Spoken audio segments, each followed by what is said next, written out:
Assalamualaikum warahmatullahi wabarakatuh. Perkenalkan, nama saya Alifina Larasati dari Universitas Tigubang Semarang dengan nomor NIM 1705520247 dari kelas D1 Akuntansi mata kuliah Audit Investigatif. Nah, pada kesempatan hari ini saya akan memaparkan materi tentang peran auditor internal dalam pencegahan dan pendeteksian kecurangan. Nah, di beberapa menit ke depan ada 5 materi yang akan dibahas, yaitu yang pertama ada fenomena yang berkaitan dengan kecurangan, yang kedua ada teori kecurangan yaitu Diamond Theory, yang ketiga ada komponen pengendalian internal, yang keempat ada peran internal auditor dalam mencegah dan mendeteksi kecurangan, yang kelima ada kompetensi internal auditor. Materi pembahasan yang pertama yaitu fenomena yang berkaitan dengan kecurangan. Nah, di sini saya mengambil contoh dari PT Karina Utama. PT Karina Utama yaitu perusahaan yang bergerak di bidang perdagangan dan jasa konsultasi manajemen di bidang telekomunikasi serta pemasangan, pengujian dan uji kelayakan berbagai jenis peralatan dan produk telekomunikasi. PT Karina Utama Tbk memperoleh surat pernyataan efektif dari Bapepam LK untuk melakukan penawaran umum perdana atau IPO atas 210 juta saham atau setara dengan 25,95% dari modal disetor kepada publik dengan nilai nominal 100 rupiah per saham dan harga penawaran Rp160 per saham. Dari hasil penawaran umum tersebut, PT Karina Utama Tbk mendapatkan dana sebesar Rp33,6 miliar. PT Karina Utama sebelum melakukan IPO sudah dicurigai telah memanipulasi laporan keuangan tahun 2008. Dalam laporan keuangan pada tahun 2008, nilai aset perseroan terlihat naik hampir 10 kali lipat dari 7,9 miliar pada tahun 2007 menjadi 76 miliar pada tahun 2008. Adapun ekuitas perseroan tercatat naik 16 kali lipat menjadi 64,3 dari 4,49 miliar. Sama halnya dengan tahun 2009 diduga penuh angka-angka fiktif.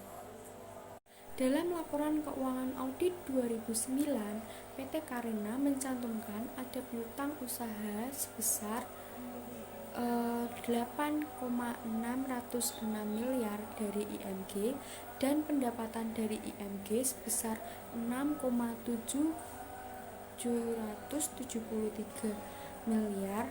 Selain itu, PT Karina Utama Tbk melakukan penggelembungan aset dengan memasukkan sejumlah proyek fiktif senilai 29,6 miliar. Rinciannya adalah piutang proyek dari PT Bahtiar Mastura Omar sebesar 10,1 miliar, PT EJ Indonesia sebesar 10 miliar, dan PT Inti Bahana Mandiri sebesar 9,5 miliar. Setahun pasca listing dugaan penyelewengan dana IPO mulai tercium otoritas bursa dan pasar modal atas laporan pemegang saham dan Forum Komunikasi Pekerja Karina atau FKPK. PT Karina Utama Tbk diduga melakukan penyalahgunaan dana hasil IPO sebesar 28,971 miliar dari total yang diperoleh sebesar 33,60 miliar rupiah. Realisasi dana IPO diperkirakan hanya sebesar 4,629 miliar. Dugaan penyelewengan tersebut dipicu oleh laporan keuangan perseroan yang menunjukkan angka-angka tidak normal Pada tahun 2010, jumlah aset terlihat menyusut drastis dari 105,1 miliar pada tahun 2009 menjadi 26,8 miliar. Ekuitas anjlok dari 97,96 miliar menjadi 20,43 miliar. Adapun pendapatan yang tadinya sebesar 29,9 miliar hanya tercatat 3,7 miliar. Perseroan pun menderita kerugian sebesar 77 miliar dari periode sebelumnya yang memperoleh laba 55 miliar. Pada 1 September 2010, saham PT Karina Utama Tbk atau RINA disuspensi oleh Bursa Efek Indonesia. Audit yang dilakukan oleh KAP Ahyadi Wadisono memberikan opini disclaimer selama tahun 2010 dan tahun 2011. Pada tanggal 1 Oktober 2012, otoritas bursa memberikan sanksi administratif dan melakukan delisting atas saham PT Karina Utama Tbk. Materi pembahasan yang kedua yaitu ada teori kecurangan. Teori kecurangan ini diamond theory yang akan dijelaskan di beberapa menit ke depan. Diamond theory ini merupakan teori fraud yang memiliki 4 faktor pendorong dalam melakukan tindakan fraud. Keempat faktor tersebut yaitu ada pressure, yang kedua ada opportunity, yang ketiga ada rasionalisasi, yang keempat ada capitability. Itu menurut Wolff dan Hermanson 2004. Teori diamond ini merupakan penyempurnaan dari fraud triangle. Teori ini menambahkan elemen kapitabilitas atau capitability sebagai elemen keempat selain elemen tekanan, opportunity, dan rasionalisasi yang sebelumnya telah dijelaskan di teori fraud triangle. Menurut Wolff dan Hermanson, penipuan atau kecurangan tidak mungkin dapat terjadi tanpa orang yang memiliki kemampuan yang tepat untuk melakukan penipuan atau kecurangan tersebut. Kemampuan yang dimaksud adalah sifat individu melakukan penipuan yang mendorong mereka untuk mencari kesempatan dan memanfaatkannya. Peluang menjadi akses masuk untuk melakukan tindakan kecurangan. Tekanan dan rasionalisasi dapat menarik seseorang untuk melakukan tindakan kecurangan, tetapi orang tersebut harus memiliki kemampuan yang baik untuk mengenali peluang tersebut agar dapat melakukan taktik kecurangan yang dengan tepat dan mendapatkan keuntungan maksimal. Teori kecurangan diamond ini memberikan informasi mengenai berbagai faktor yang berdampak pada keputusan individu untuk melakukan penipuan. Unsur-unsur teori diamond ini antara lain unsur diamond teori yang pertama yaitu ada pressure, yang artinya adanya tekanan atau kebutuhan untuk melakukan penipuan. Dalam fenomena kecurangan PT Karina Utama yang telah saya jelaskan tadi, adanya penyalahgunaan dana penawaran umum yang disebabkan karena adanya kelemahan dalam pengendalian internal PT tersebut. Akibat lemahnya pengendalian internal tersebut, pihak manajemen hanya merealisasikan sebagian kecil dana hasil penawaran umum, sedangkan selebihnya diduga diselewengkan oleh pihak manajemen. Unsur yang kedua yaitu ada opportunity, yang artinya situasi yang membuka peluang untuk memungkinkan kegiatan fraud atau kegiatan kecurangan. Dalam PT Karina Utama, karena adanya kelemahan dalam pengendalian internal PT tersebut, maka pihak manajemen melakukan manipulasi data atau laporan keuangan dengan semena-mena. Unsur diamond teori yang ketiga ada rasionalisasi, yang merupakan sikap atau karakter yang menyebabkan individu untuk melakukan kegiatan kecurangan atau fraud secara rasional yang memungkinkan mereka untuk secara sadar dan sengaja melakukan tindakan tidak jujur.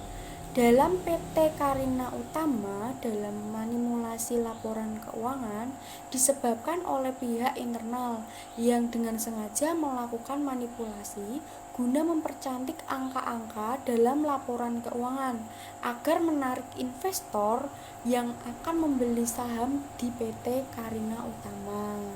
Unsur yang keempat, ada kapitability atau kapitabilitas, yaitu kemampuan individu yang memainkan peran utama mengenai apakah kegiatan kecurangan atau fraud dapat benar-benar terjadi, di mana harus memiliki kemampuan untuk melihat celah untuk melakukan kegiatan kecurangan sebagai peluang dan untuk mengambil keuntungan secara terus-menerus. Pada fenomena PT Karina Utama sama halnya dengan laporan tahun 2008, laporan tahun 2009 juga diduga penuh angka-angka fiktif. Dalam laporan audit 2009, PT Karina mencantumkan ada piutang usaha dari ING sebesar 8,606 miliar dan pendapatan dari MIG sebesar 6,773 miliar. Selain itu, PT Karina Utama melakukan penggelembungan aset dengan memasukkan sejumlah proyek fiktif senilai 29,6 miliar. Materi pembahasan yang ketiga yaitu ada komponen pengendalian internal. Sebelumnya menyinggung sedikit tentang sistem pengendalian internal. Sistem pengendalian internal merupakan suatu proses yang melibatkan Dewan Komisaris, manajemen, dan personil lain yang dirancang untuk memberikan keyakinan memadai tentang pencapaian 3 tujuan. Sebagai berikut, yang pertama ada efektivitas dan efisiensi operasi, yang kedua ada keandalan pelaporan keuangan, yang ketiga ada kepatuhan terhadap hukum dan peraturan yang berlaku. Komponen-komponen pengendalian internal menurut COSO antara lain yang pertama ada lingkungan pengendalian atau control environment. Lingkungan pengendalian menciptakan suatu pengendalian dalam suatu organisasi dan mempengaruhi kesadaran personal organisasi tentang pengendalian. Lingkungan pengendalian merupakan landasan untuk semua komponen pengendalian internal yang membentuk disiplin dan struktur.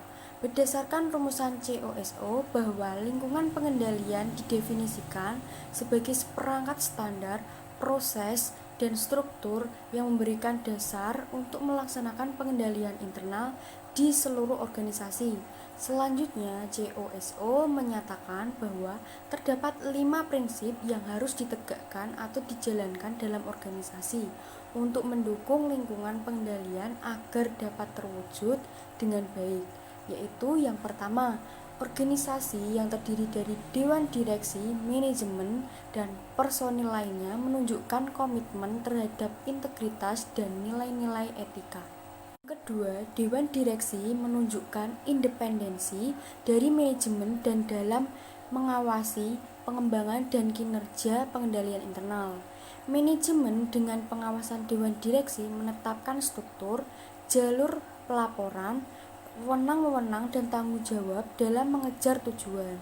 Yang ketiga, organisasi menunjukkan komitmen untuk menarik, mengembangkan, dan mempertahankan individu yang kompetensi sejalan dengan tujuan. Yang keempat, organisasi meyakinkan individu bertanggung jawab atas tugas dan tanggung jawab pengendalian internal mereka dalam mengejar tujuan. Komponen yang kedua yaitu penilaian risiko atau risk assessment. Menurut COSO, penilaian risiko melibatkan proses yang dinamis dan interaktif untuk mengidentifikasi dan menilai risiko terhadap pencapaian tujuan.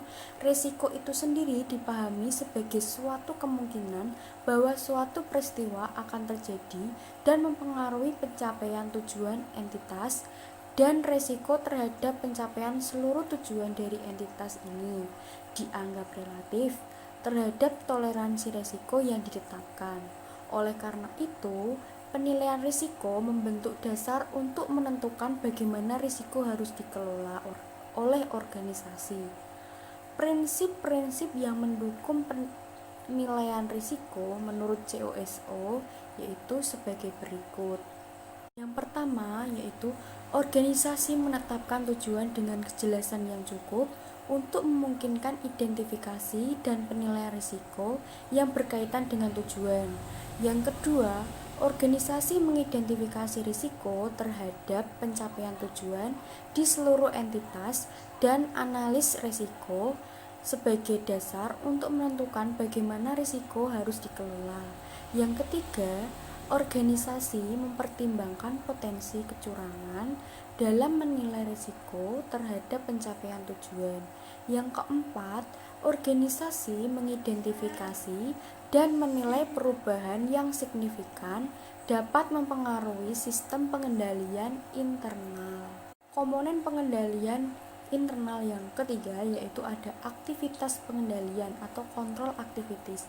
Menurut COSO, aktivitas pengendalian adalah tindakan-tindakan yang ditetapkan melalui kebijakan-kebijakan dan prosedur-prosedur yang membantu memastikan bahwa arahan manajemen untuk mengurangi risiko terhadap pencapaian tujuan dilakukan. Aktivitas pengendalian dilakukan pada semua tingkat entitas, pada berbagai tahap dalam proses bisnis, dan atas lingkungan teknologi. Aktivitas pengendalian memiliki berbagai macam tujuan dan diterapkan dalam berbagai tindakan dan fungsi organisasi. Aktivitas pengendalian meliputi kegiatan yang berbeda, seperti otorisasi, verifikasi, rekonsiliasi, analisis, prestasi kerja, menjaga keamanan harta perusahaan, dan pemisahan fungsi. COSO menegaskan mengenai prinsip-prinsip dalam organisasi yang mendukung aktivitas pengendalian, yaitu sebagai berikut. Yang pertama, organisasi memilih dan mengembangkan aktivitas pengendalian yang berkontribusi terhadap mitigasi risiko, pencapaian sasaran pada tahap yang dapat diterima. Yang kedua, organisasi memilih dan mengembangkan aktivitas pengendalian umum atas teknologi untuk mendukung tercapainya tujuan. Yang ketiga, organisasi menyebarkan aktivitas pengendalian melalui kebijakan-kebijakan yang menetapkan apa yang diharapkan dan prosedur-prosedur yang menetapkan kebijakan-kebijakan ke dalam tindakan. Komponen pengendalian internal yang keempat yaitu informasi dan komunikasi. COSO menjelaskan bahwa informasi sangatlah penting bagi setiap entitas untuk melaksanakan tanggung jawab pengendalian internal guna mendukung pencapaian tujuan-tujuannya. Informasi yang diperlukan manajemen adalah informasi yang relevan dan berkualitas baik yang berasal dari sumber-sumber internal maupun eksternal dan informasi yang digunakan untuk mendukung fungsi komponen-komponen lain pengendalian internal. Nah, informasi diperlukan atau dihasilkan melalui proses komunikasi antar pihak internal maupun eksternal yang dilakukan secara terus-menerus, berulang, dan berbagi. Kebanyakan organisasi membangun suatu sistem informasi yang memenuhi kebutuhan informasi yang andal, relevan, dan tepat waktu. Ada 3 prinsip yang mendukung komponen informasi dan komunikasi dalam pengendalian internal menurut COSO, yaitu yang pertama, organisasi memperoleh atau menghasilkan dan menggunakan informasi yang berkualitas dan yang relevan untuk mendukung fungsi pengendalian internal. Yang kedua, organisasi secara internal mengkomunikasikan informasi termasuk tujuan dan tanggung jawab untuk pengendalian internal dalam rangka mendukung fungsi pengendalian internal.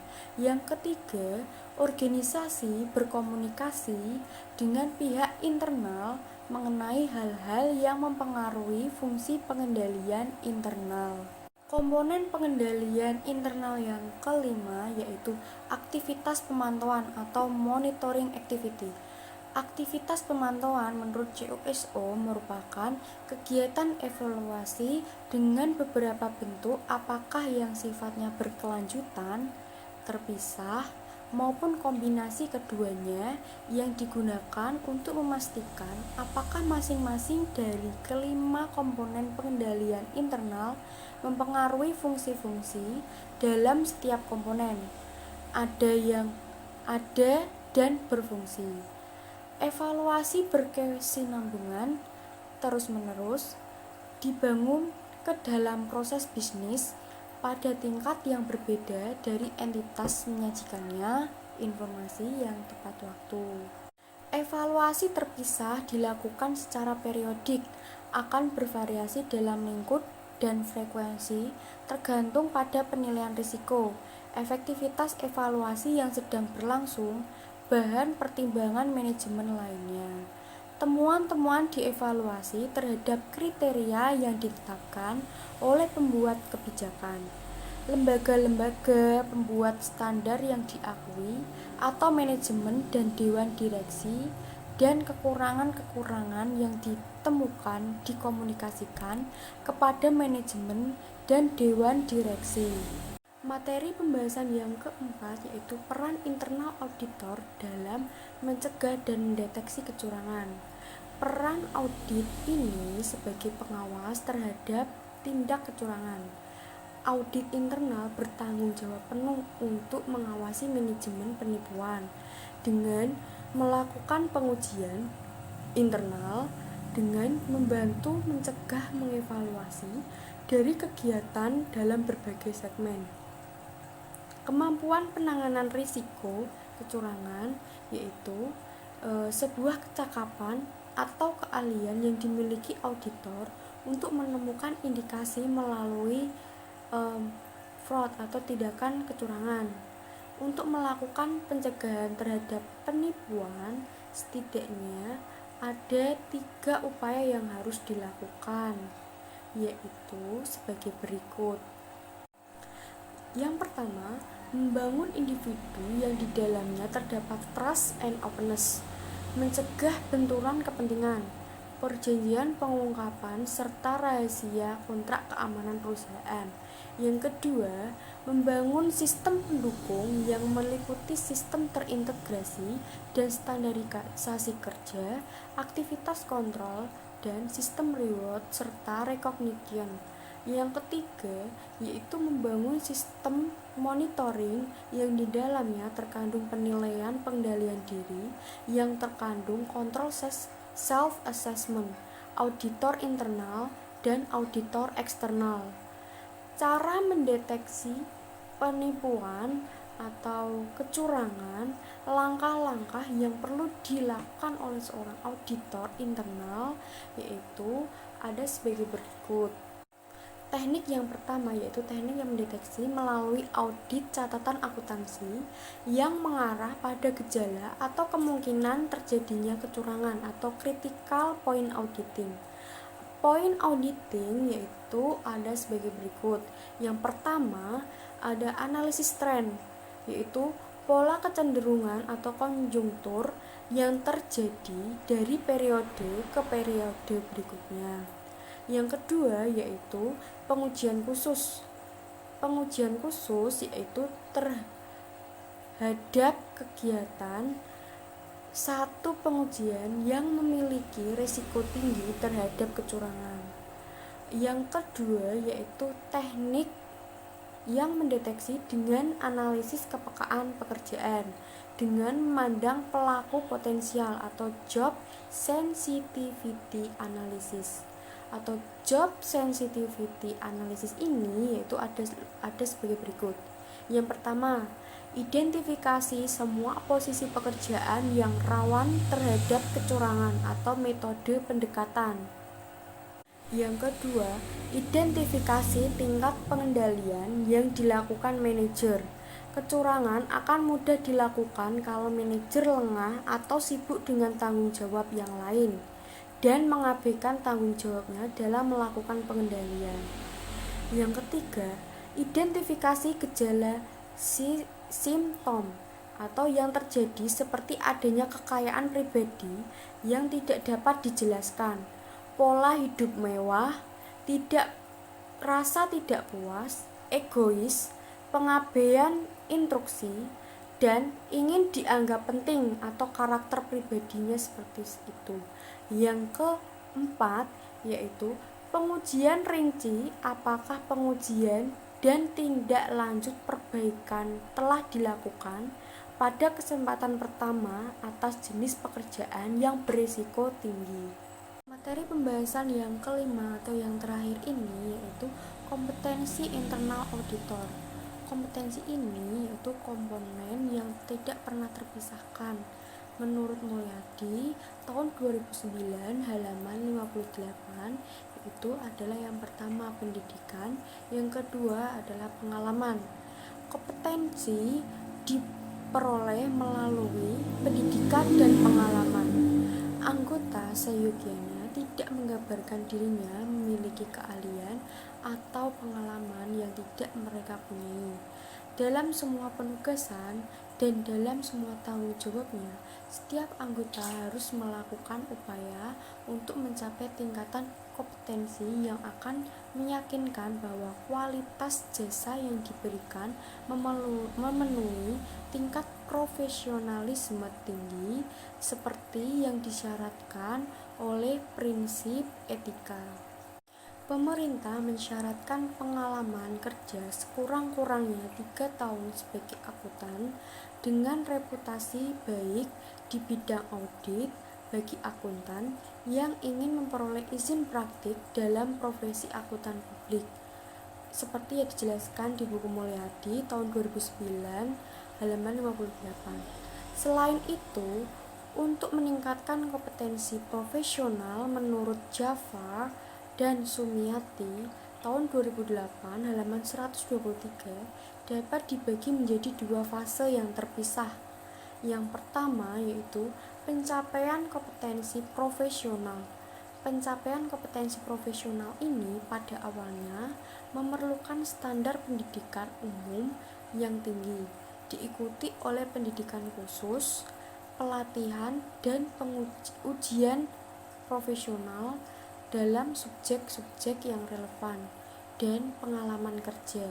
Hal ini harus menjadi pola pengetahuan yang normal untuk anggota.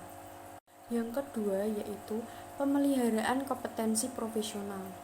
Kompetensi harus dipelihara dan dijaga melalui komitmen untuk belajar dan melakukan peningkatan profesional secara berkesinambungan selama kehidupan profesional anggota.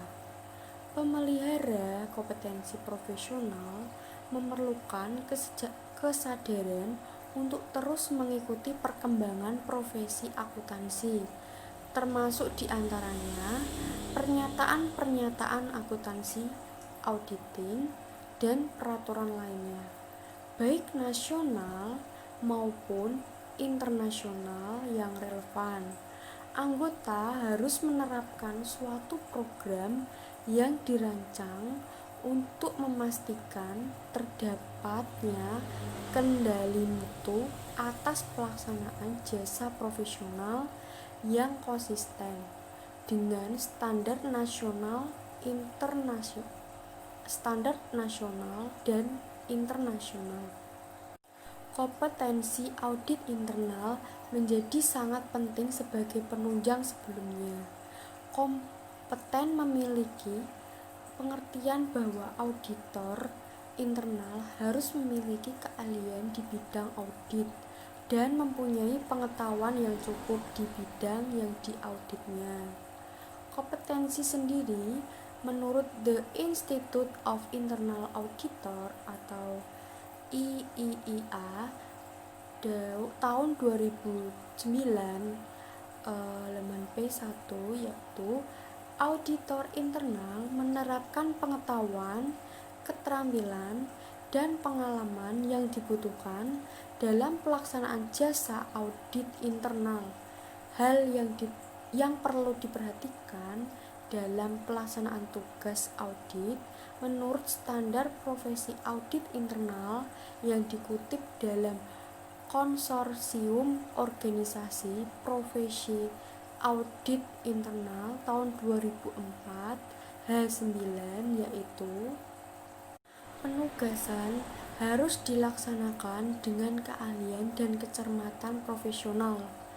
Keahlian dan kecermatan profesional menurut standar profesi audit internal yang dikutip dalam Konsorsium Organisasi Profesi Audit Internal tahun 2004 halaman 119-10 diuraikan sebagai berikut. Yang pertama, keahlian auditor internal harus memiliki pengetahuan. Yang kedua, keterampilan. Yang ketiga, dan kompetensi yang dibutuhkan untuk melaksanakan tanggung jawab perorangan. Fungsi audit internal secara kolektif harus memiliki atau memperoleh pengetahuan, keterampilan, dan kompetensi yang dibutuhkan untuk melaksanakan tanggung jawabnya. Penanggung jawab fungsi audit internal harus memperoleh saran dan asistensi dari pihak yang kompeten. Jika pengetahuan, keterampilan, dan kompetensi dari staf auditor internal tidak memadai untuk pelaksanaan seluruh penugasannya, auditor internal harus memiliki pengetahuan yang memadai untuk dapat memahami, meneliti, dan memeriksa indikasi kecurangan. Fungsi audit internal secara kolektif harus memiliki pengetahuan tentang pengendalian yang penting dalam bidang informasi dan teknik-teknik audit yang berbasis teknologi informasi yang tersedia. Yang kedua, kecermatan profesional auditor internal harus menerapkan kecermatan dan ketentuan layaknya seseorang auditor internal yang prudent dan kompeten. Dalam menerapkan kecermatan profesional auditor internal perlu mempertimbangkan yang pertama, ruang lingkup penugasan, yang kedua, kompleksitas, yang ketiga, materialitas yang dicakup dalam penugasan, yang keempat, kecukupan dan efektivitas manajemen risiko, yang kelima, pengendalian dan proses, yang keenam, biaya dan manfaat pengguna sumber daya dalam penugasan. Penggunaan teknik audit berbantu komputer atau TABK atau komputer membantu teknik audit atau CAA dan teknik-teknik analisis lainnya. Yang ketiga yaitu pengembangan profesional berkelanjutan atau PPL. Auditor internal harus meningkatkan pengetahuan, keterampilan, dan kompetensinya melalui pengembangan profesional yang berkelanjutan. Menurut penjelasan yang telah dikemukakan di atas, diketahui bahwa auditor dapat dikatakan memiliki kompetensi jika memiliki 3 hal yang utama. Yang pertama yaitu keahlian, yang kedua yaitu kecermatan profesional, yang ketiga ada sertifikasi yang memadai yang diperoleh dari keikutsertaan auditor internal dalam program pengembangan profesional yang berkelanjutan atau PPL. Pengembangan profesional berkelanjutan atau PPL sendiri dapat dilakukan dengan menjadi anggota, mengikuti, dan menjadi relawan di organisasi profesional, mengikuti program pelatihan, penyelesaian pendidikan perguruan tinggi, serta interaksi dalam suatu proyek penelitian. Kompetensi auditor adalah kualifikasi yang dibutuhkan oleh auditor untuk melaksanakan audit dengan benar. Untuk memperoleh kompetensi tersebut dibutuhkan pendidikan dan pelatihan bagi auditor yang dikenal dengan nama pendidikan berkelanjutan. Sustainable Professional Education. Ada beberapa komponen dari kompetensi auditor, yakni ada mutu profesional, yang kedua ada pengetahuan umum, yang ketiga ada keahlian khusus. Demikian pemaparan materi yang saya sampaikan, yaitu peran auditor internal dalam pencegahan dan pendeteksian kecurangan. Semoga apa yang saya sampaikan dapat bermanfaat bagi kita semua. Di masa pandemi ini semoga cepat berlalu, dan jangan pernah lengah dalam menjaga kesehatan tubuh. Tetap rajin cuci tangan, memakai masker saat berkendara maupun berpergian, kemudian tetap mematuhi protokol kesehatan yang telah diberlakukan oleh pemerintah. Semoga corona cepat berlalu dan cepat berkumpul dengan keluarga. Jika ada kekurangan dan dalam penyampaian materi presentasi ini, tolong dimaafkan. Akhirul kalam, wassalamualaikum warahmatullahi wabarakatuh.